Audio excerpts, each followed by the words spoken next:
Hello, good day. Welcome to the third week of, no, sorry, welcome to the fourth week of your lesson in the subject Salaries and Wage Management.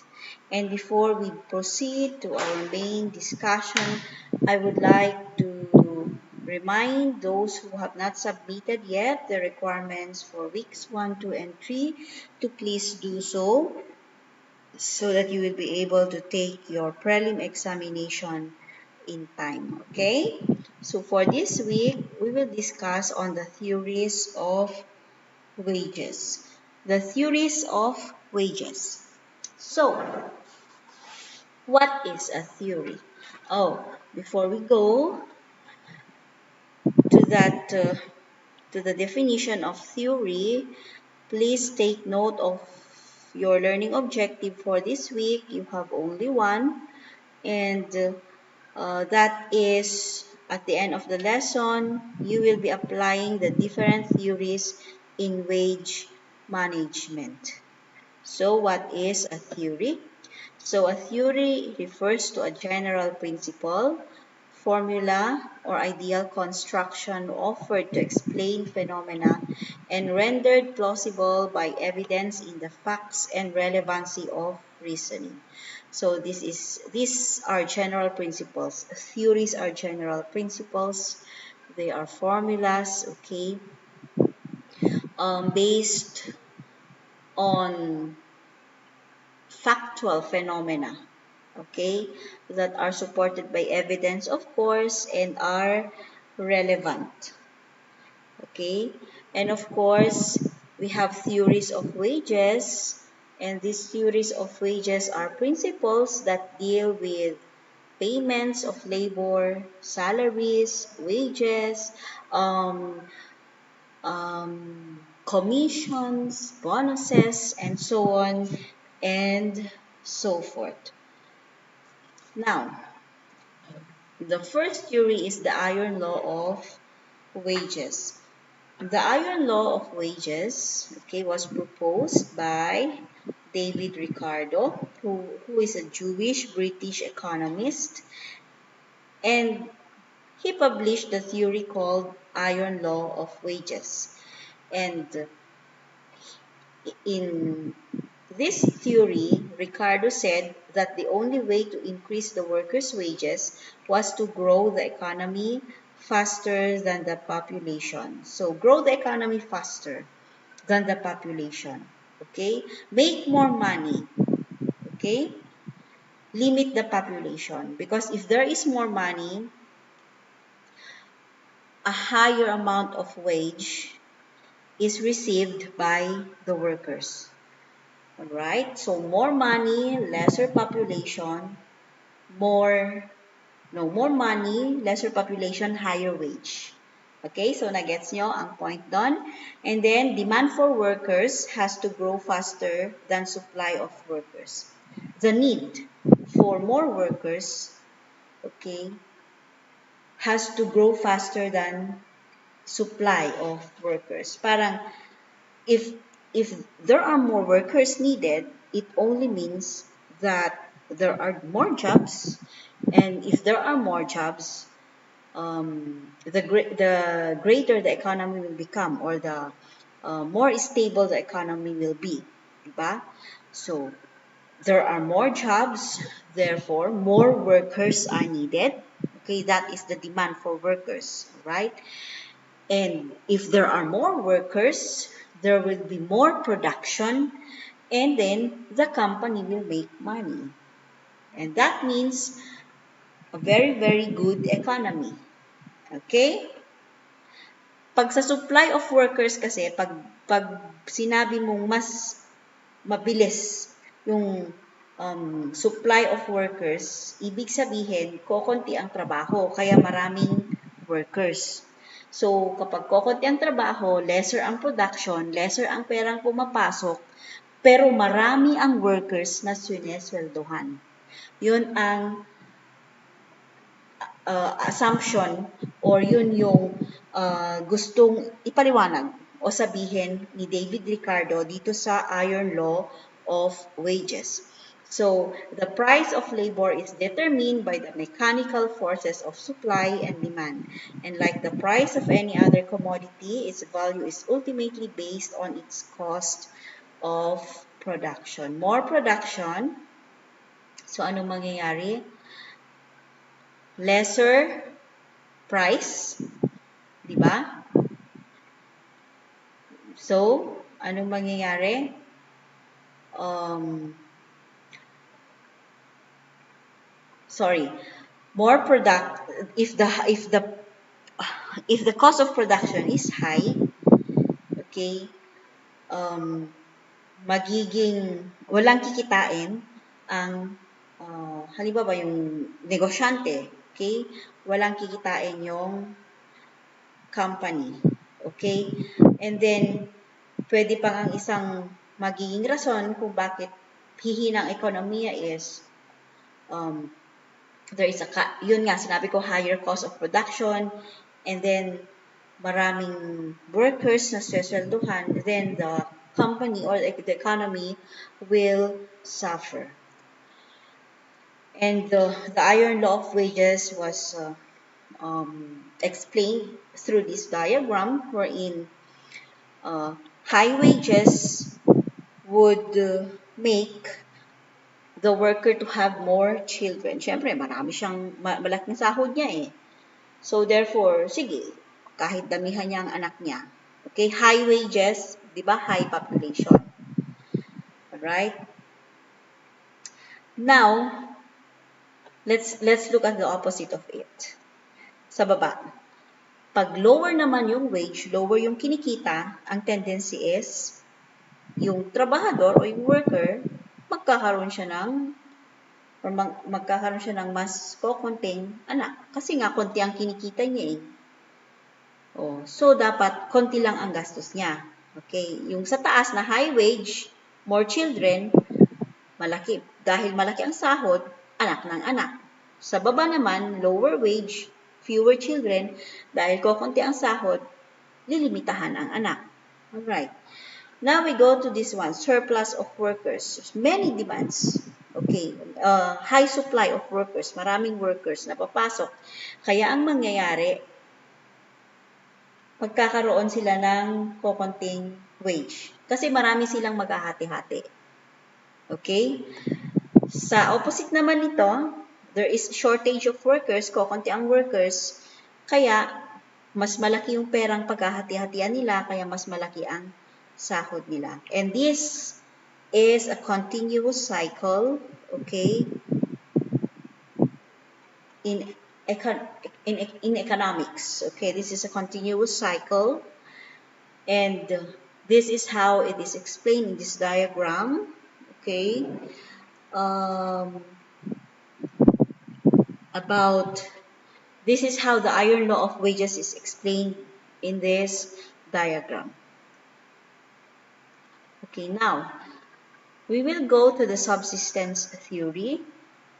It is also by David Ricardo, but it was later on developed by Malthus. Okay, and in the subsistence theory, it states that laborers, or it is explained rather, that laborers are paid to enable them to subsist and perpetuate the race without increase or diminution.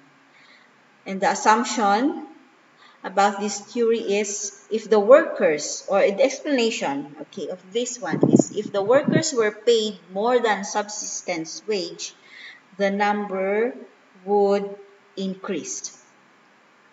And in this theory, okay, this theory was influenced by Malthus, who held that the production of food at any given time cannot keep pace with the potential rate of increase of human population. So like I said, this theory was developed by Malthus, who believed that the production of food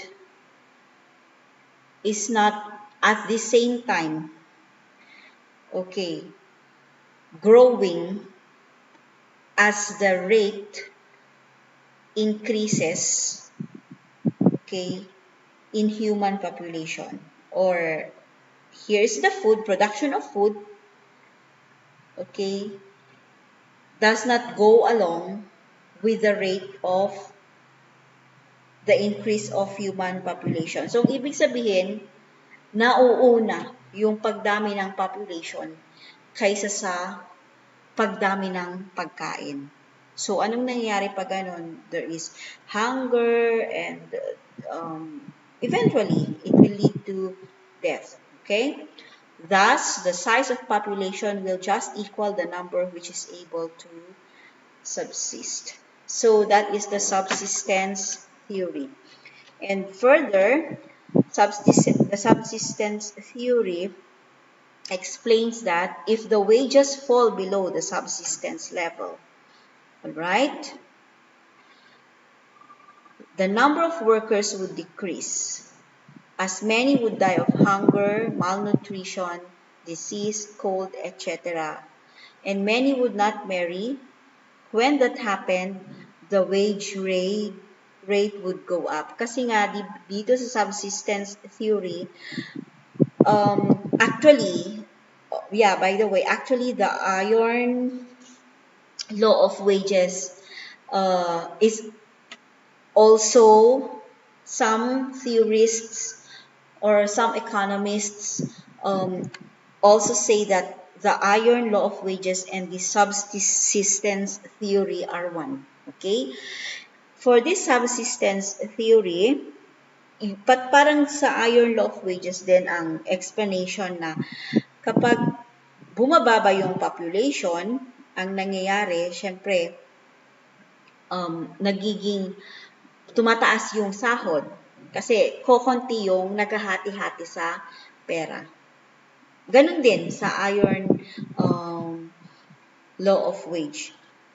Tapos, yung kanina, yung sa production of food, okay, parang yung sa production of food, na yung pagkain, okay, hindi siya sumasabay sa pag-akyat ng population, pag-increase ng population.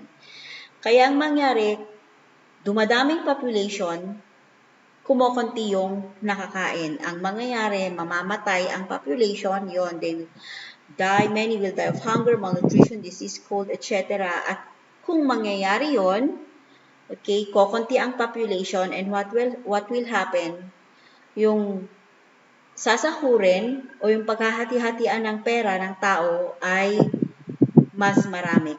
Kasi nga mas marami na ang production, mas maraming production, mas marami ang pera, pero kokonti yung maghahati-hati, kaya mas malaki yung kikitain ng bawat isa. Subsistence theory. Okay, now let's go to the wage theory of St. Thomas Aquinas. St. Thomas Aquinas' doctrine is called just wage or just price. Okay, so St. Thomas Aquinas' doctrine is called the just wage or just price theory. Okay, just wage was described as that wage which permitted the recipient worker to live in a manner in keeping with his position in a society.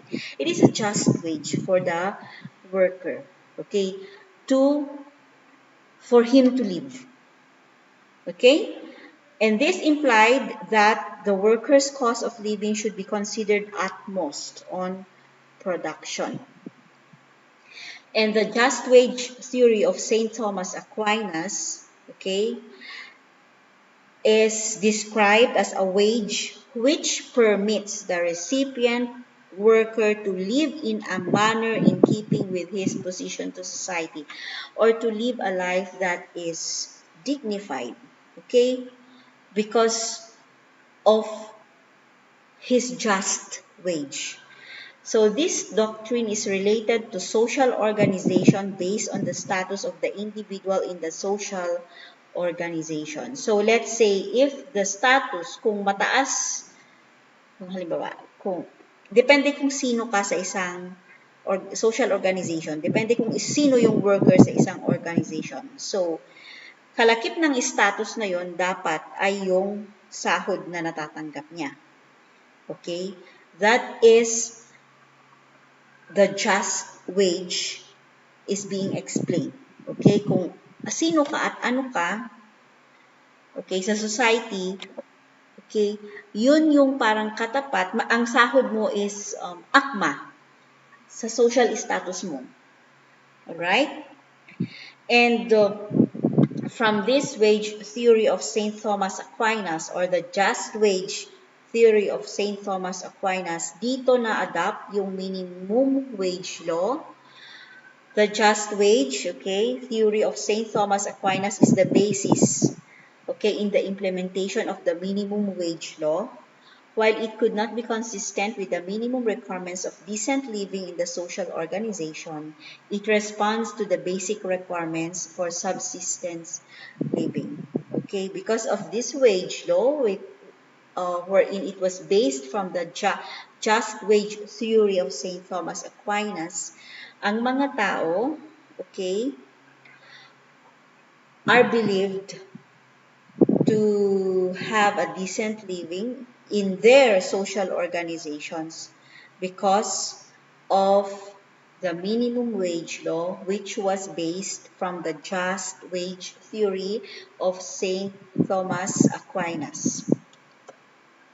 All right, let's go to the wage fund theory. The wage fund theory is a theory that was developed by Adam Smith and was further expounded by J.S. Mill. Wage fund theory. J.S. Mill said that wages mainly depend upon demand for and supply of labor or the proportion between population and capital available. So meaning to say, he said, J.S. Mill said that wages, okay, depends on the demand for and supply of labor, okay, or the proportion between population and capital available. So meaning to say, wages depends on the capital available, right, or the funds available. The amount of wages fund is fixed. Okay, so wages fund, budget para sa pasahod is fixed. So, wage fund theory ha. Okay. Kung halimbawa, may 50,000 na pasahod for this month, so that is fixed. And wages cannot be increased without decreasing the number of workers and vice versa. So, it is the wages fund which determines the demand for labor. However, the supply of labor can't be changed at a given time. But if the supply of labor increases along with increase in population, the average wages will go down. Alright. So, ito ang wage fund theory. It is a fixed fund.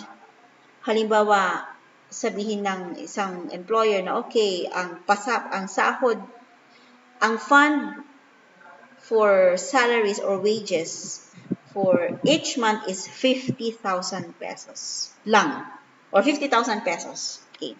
Now, for that 50,000 pesos, regardless kung ilan ang workers, maghahati-hati sila sa 50,000 na yon. So, let's say, if you have 10 workers, so, ang hatian is, so 10,000 pesos each. 5,000 pesos each. If you have, let's say, 20 workers, ang hatian is 2,500 pesos each. Now, if you have 5 workers, ang hatian is 10,000 pesos each. Kasi nga, fixed yung funds for wages. Ang mangyayari ngayon dito sa wage fund theory is, aakyat lang or tataas ang wage ng isang worker kung mababawasan ng workers. Okay?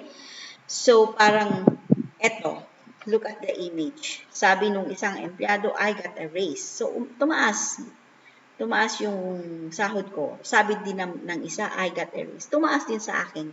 Bakit tumaas yung sa kanila?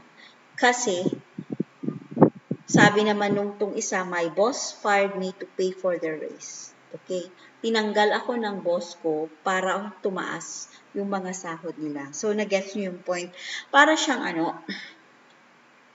it is like more workers, lesser wage to receive by the workers, okay?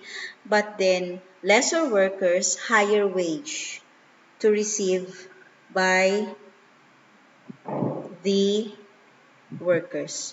Okay, so the more workers, mas mataas, mas mababa yung sahod ng bawat isa. Kapag marami naman ang workers, mas tataas ang sahod ng bawat isa. Para siyang ano lang yan, parang is a piece of cake. Okay, na kung marami ang maghahati-hati, konti lang yung portion ng bawat isa.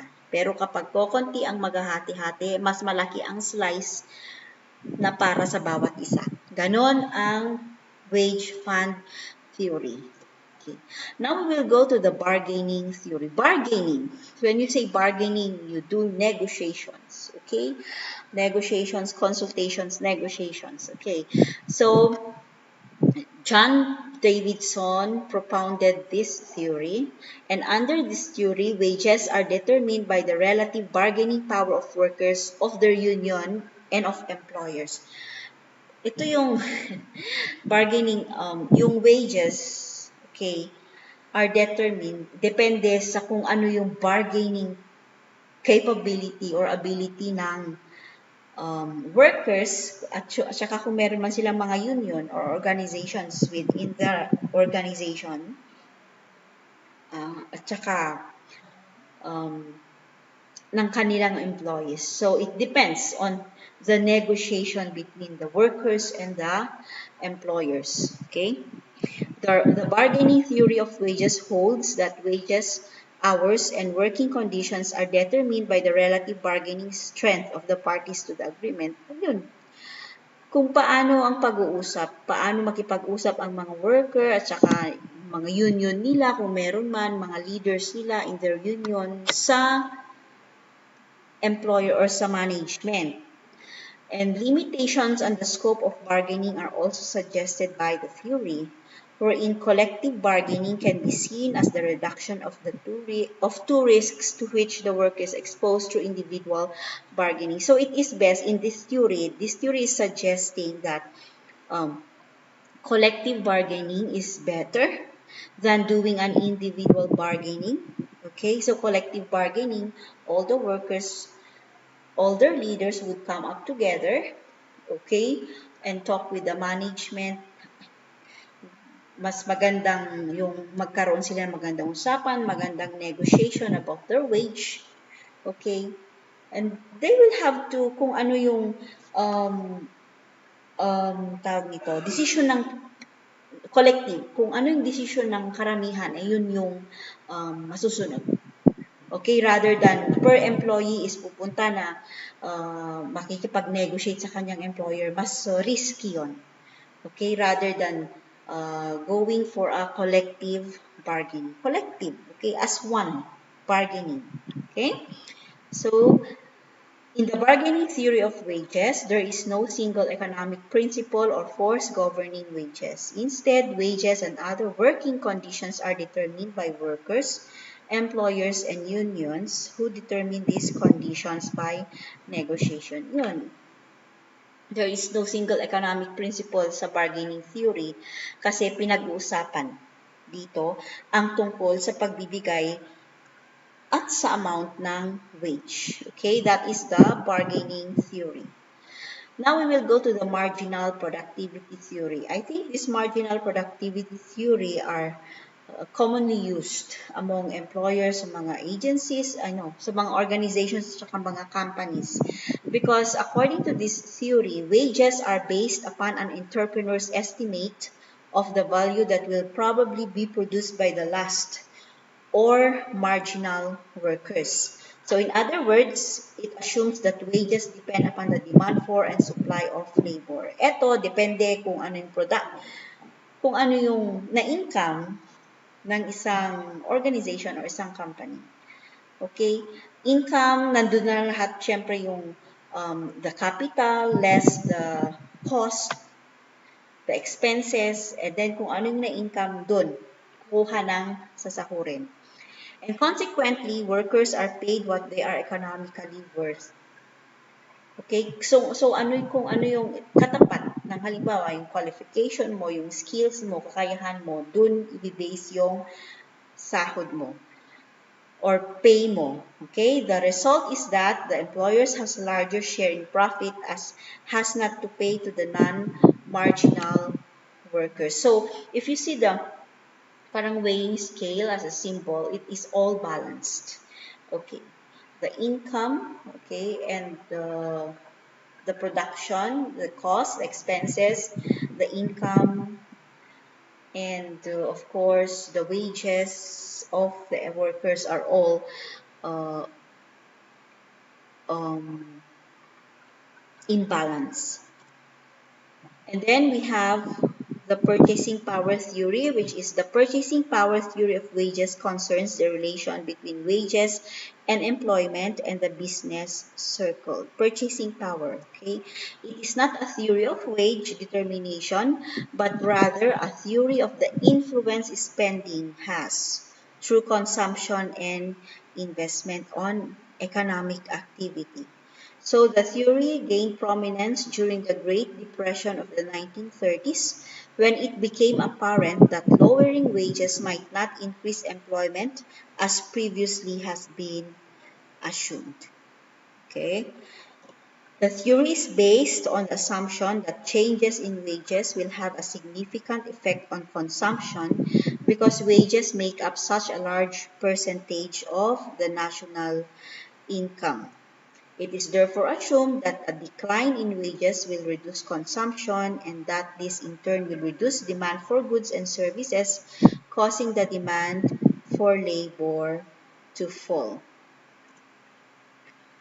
So if wages fall more rapidly than prices, labor's real wages will be drastically reduced, consumption will fall, and unemployment will rise unless total spending is maintained by increased investment, usually in the form of government spending. So in the purchasing power of theory, okay, um,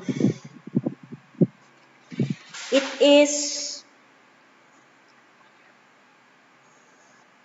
a theory wherein there is this assumption that when you lower wages, it will increase employment. So, kokonti ang sahod, mas i mas mag tawag nito, mas magkakaroon ang mga tao ng craving, okay, to be employed. Yun yung assumption yon. So, lower wages, okay, would lead to an increased employment. But nagkamali sila dito.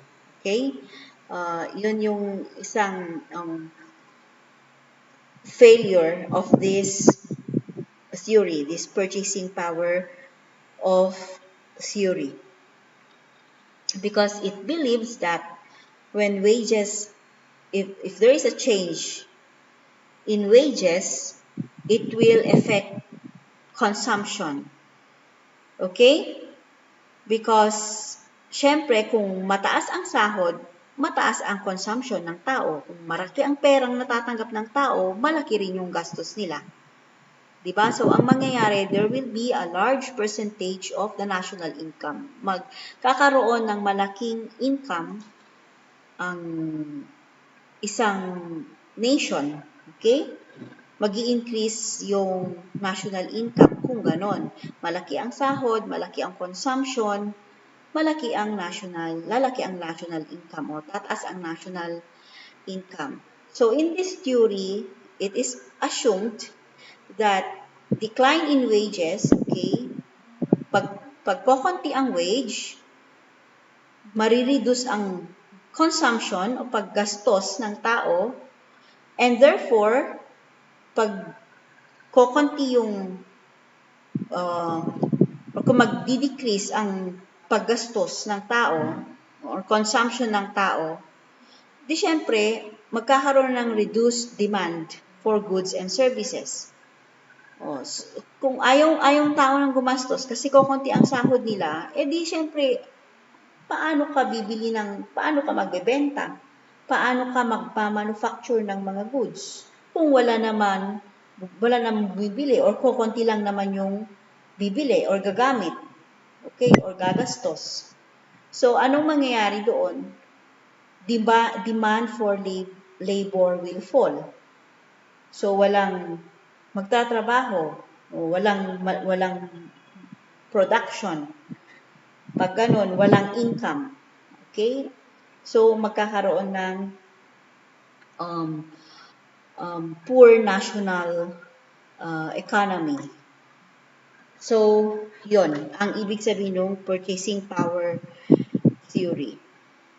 Okay, so that ends our discussion for this week. And I hope you understood something from the discussion about the theories of wages. And for your requirement for this week, you have two activities to answer. And the first activity is a case study, while the second activity is a research activity. Okay? So for the case study, you will study on um, a case entitled Breaking the Bargaining Pattern. So you will read this and you study it and you answer the questions below. It has two questions, okay? You have two questions to answer. And for the second activity, you will do your research on the following. Differentiate each according to their position, working hours, hourly wages, and benefits. So we have you differentiate blue collar employees from white collar employees from pink collar employees. So that's it for this week, and please stay safe, everyone. Um, observe observe the minimum protocols anti um, COVID-19. Okay, so God bless, and till next discussion.